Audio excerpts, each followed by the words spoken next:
बातमी सांगलीतली आहे। सांगलीमध्ये शिवप्रतिष्ठान युवा हिंदुस्थानच्या कार्यकर्त्यांनी 3 कॅफेंची तोडफोड केलेली आहे। कॅफेमध्ये गुंगीचं औषध देऊन एका युवतीवर अत्याचार झाल्याचा आरोप करण्यात आलेला आहे आणि त्यानंतर संतप्त शिवप्रतिष्ठान युवा हिंदुस्थानच्या कार्यकर्त्यांनी ही तोडफोड केलेली आहे।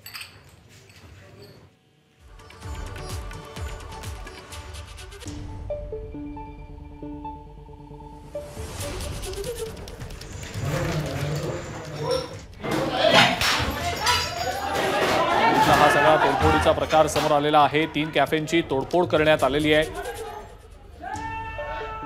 शिवप्रतिष्ठान युवा हिंदुस्थानच्या कार्यकर्त्यांनी ही तोडफोड केलेली आहे। एका कॅफेमध्ये गुंगीचं औषध देऊन एका युवतीवर अत्याचार झाल्याचा आरोप झालेला होता आणि त्यानंतर संतप्त झालेल्या शिवप्रतिष्ठान युवा हिंदुस्थानच्या कार्यकर्त्यांनी ही तोडफोड केली।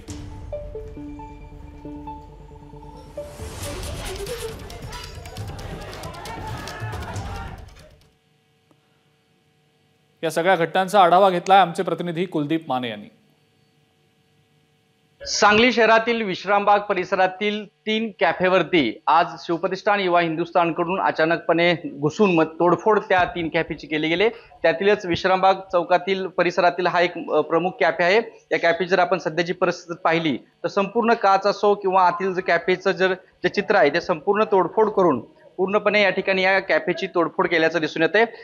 जो प्रमुख आरोप जो शिवप्रतिष्ठान युवा हिंदुस्थानने केला की या ठिकाणी मुला मुलींना आश्रय दिला जातोय कॉलेजच्या आणि त्यामधून अश्लील चाळे या कॅफेमध्ये होत आहेत। याशिवाय या विश्रामबाग परिसरातील एका कॅफेमध्ये काल एका मुलीवरती कॉफीमधून गुंगीचं औषध देऊन अत्याचार केल्याचा देखील आरोप या ठिकाणी काल घडला होता। त्या संदर्भातचा विश्रामबाग पोलीस ठाण्यामध्ये गुन्हा देखील दाखल झाला होता आणि अशा पद्धतीची सगळी कंपार्टमेंट या कॅफेमध्ये केलेली दिसून येते। आणि या सगळ्या घटनेनंतर आणि सातत्यानं जे काही आरोप या कॅफेंच्या वरती केले जात होते की ज्या ठिकाणी मुला मुलींना आश्रय देऊन अत्याचार होतोय त्या अनुषंगाने ही सगळी शिवप्रतिष्ठान युवा हिंदुस्थाननं या ठिकाणी घुसून तोडफोड केली। या प्रकरणामध्ये आता विश्रामबाग पोलिसांनी शिवप्रतिष्ठानच्या काही युवा हिंदुस्थानच्या कार्यकर्त्यांना ताब्यात देखील घेण्यास सुरुवात केली। मात्र या सांगली शहरातील विश्रामबाग परिसरातील कॅफेमध्ये घुसून तोडफोड केल्यामुळे साहजिक आहे सांगली शहरामध्ये खळबळ माजली आहे।